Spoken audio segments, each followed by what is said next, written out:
Curry and cyanide എന്ന പേരിൽ ഒരു ക്രൈം ഡോക്യുമെൻ്ററി ഫിലിമുണ്ട്. നമ്മുടെ നാട്ടിൽ നടന്ന കൂടത്തായി കൊലപാതക പരമ്പരയാണത്. ജോളി ജോസഫ് എന്ന ഒരു സാധാരണ വീട്ടമ്മ തൻ്റെ വീട്ടിലെ 6 പേരെ സയനൈഡ് കൊടുത്ത് കൊന്ന കഥയാണ്. ഇതിലാദ്യം സംശയം പ്രകടിപ്പിച്ചതും കേസ് കൊടുക്കുന്നതും ഈ ജോളി ജോസഫിൻ്റെ ഭർത്താവിൻ്റെ സഹോദരി രഞ്ജിയാണ്. ഈ ഡോക്യുമെൻ്ററിയുടെ അവസാനം അവരുടെ ഒരു ഇൻ്റർവ്യൂ ഉണ്ട്.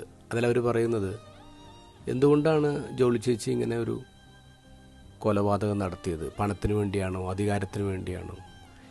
ഇത് ജോളി തന്നെ അറിയണമെന്ന് എനിക്ക് ആഗ്രഹമുണ്ടായിരുന്നു. അങ്ങനെയാണ് ജയിലിൽ അവരെ കാണാൻ പോകുന്നത്.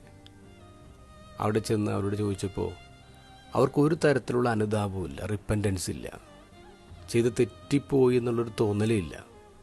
അവർ പറഞ്ഞത് പറ്റിപ്പോയി, എനിക്ക് പറ്റിപ്പോയി, എനിക്കൊരു ക്രിമിനൽ സ്വഭാവമുണ്ട്, കാര്യങ്ങളെ മറച്ചു വയ്ക്കാൻ എനിക്ക് പറ്റും. എന്നിട്ട് അവസാനം ജോളി പറയുന്നൊരു കാര്യം, ബൈബിളിൽ പറഞ്ഞിട്ടില്ലേ, എത്ര വലിയ പാപമാണെങ്കിലും ദൈവം ക്ഷമിക്കുമെന്ന്. അപ്പോൾ ദൈവം എന്നോട് ക്ഷമിക്കും. ഇന്ന് ഗോസ്പലിൽ ഈശോ പറയുന്നു, എല്ലാ പാപങ്ങളും എല്ലാ ദൂഷണങ്ങളും ക്ഷമിക്കപ്പെടും, പക്ഷെ പരിശുദ്ധാത്മാവിനെതിരെയുള്ള ദൂഷണം ക്ഷമിക്കപ്പെടില്ല എന്ന് പറഞ്ഞാൽ എന്താ? ഒരു അൺഫോർഗീവബിൾ സിൻ ഉണ്ടെന്നല്ലേ, ക്ഷമിക്കപ്പെടാത്ത പാപങ്ങളുണ്ടെന്നല്ലേ.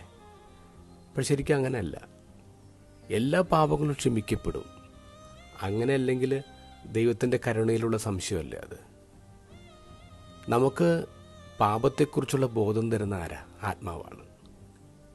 അപ്പോൾ പാപത്തെക്കുറിച്ചുള്ള ബോധം നമുക്കില്ലെങ്കിൽ അത് ആത്മാവിനെതിരെയുള്ള നമ്മുടെ നടത്തമാണ്. ദൈവം നമുക്കെതിരെ പോകുന്നതല്ല, നമ്മൾ തന്നെ ദൈവത്തിനെതിരെ പോവുകയാണ്. എപ്പോൾ? പാപത്തെക്കുറിച്ചുള്ള ബോധമില്ലാത്തപ്പോൾ, അനുതാപമില്ലാത്തപ്പോൾ.